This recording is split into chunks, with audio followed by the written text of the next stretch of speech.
So they told you the parable of the talents was about stewardship. So I saw this video yesterday and it really did kind of throw me for a loop because I guess I hadn't really gone through the parable in its entirety or compared it to Luke, where the same parable is given but with subtle changes. So I kind of did a comparison and contrast between the two of them. And while he's correct in the sense that stewardship isn't necessarily the focus of this story, his breakdown of this parable was incorrect.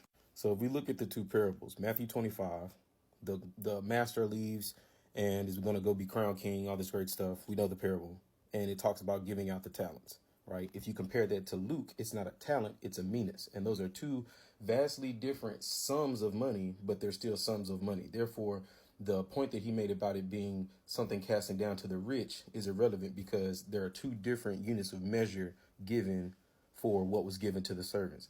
In each of these, it specifies according to their ability, meaning that the master knew the servants and gave them specifically what he knew that they could handle. Beyond that, once it goes and the master leaves, comes back, the 5 gets the 10, the 2 gets I think he got like 4 or whatever. As these servants go through creating and building their money, the same theme keeps popping up where that one was the one who didn't do anything with it. But in Luke, we get a little bit more context. So in Luke, the citizens hated the master. In Luke, the citizens didn't want the master to be king. And that there is your clue as to what this entire parable is going to be about, right? So, of course, the master comes back. The 5 dude multiplied his, the 2 dude multiplied his, and the 1 dude didn't do anything with his. And then in his breakdown to the master why he didn't do what he was supposed to do, what he was commanded to do, he said, well, I knew you reap where you didn't sow, and you are an austere man, and I feared you, so on and so forth, right?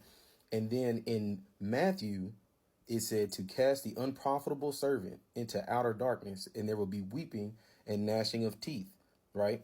This here, that phrase, cast him into outer darkness, there'll be weeping and gnashing of teeth, was not for the master, was not for the person who had got 10 talents from the 5, or not for the person who had gotten more talents from the 2 that he was given. The weeping and gnashing of teeth was for the person who didn't do anything, who didn't follow the commands of the master, the one who didn't want the master to be king. And you see that as it plays out in Luke, where he said, fine, for all of you who didn't want me to be king, in a sense, all of you who feel that way, bring them here and slay them before me. The issue that we see a lot of times when people break down the word is we have this image of Christ as he was on earth while he's speaking of things that were to come in the kingdom of heaven. Christ in the kingdom of heaven is not coming as a lamb. He's not coming meek and humble like he came the first time. This is where he's going to be the Lion of Judah. This is where he's going to come down with sincere and just judgment for those who did not want him to be king. Now, who are the ones who don't want him to be king? If you look at it from our perspective, all of the servants within that story are us on earth. And God has given us our cards to be played. And we're supposed to understand what our job is in terms of bringing people to the fold and go bring more people to the fold, meaning go tell others about Christ, especially once you become saved.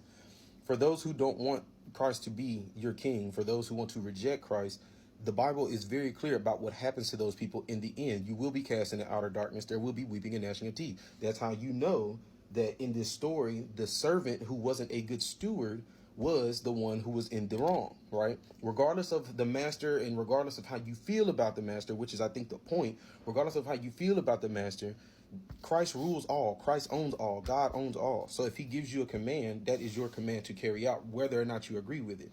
And that's why in Luke, he says, for all of those who did not want me to be king, for all those who are like this man, bring them before me and slay them. Because at the end, when all this judgment breaks down, that's what's going to happen. But I think this is a great example of using the text to explain the text, meaning there are 2 separate passages with this parable in it for a specific reason, and you must read the full chapter to get the context for both of these sections. If we take and try to use man's logic and the analysis of the history and the Roman times, because I mean, when I heard this video, I was like, man, that makes a lot of sense. That's really cool how that matches and how that goes together. But I think Jesus was making a point where as much as the people hated the ruler that went and became the king, he was still the king and they were still subject to the king, which follows when Paul talks about submitting yourselves to authority.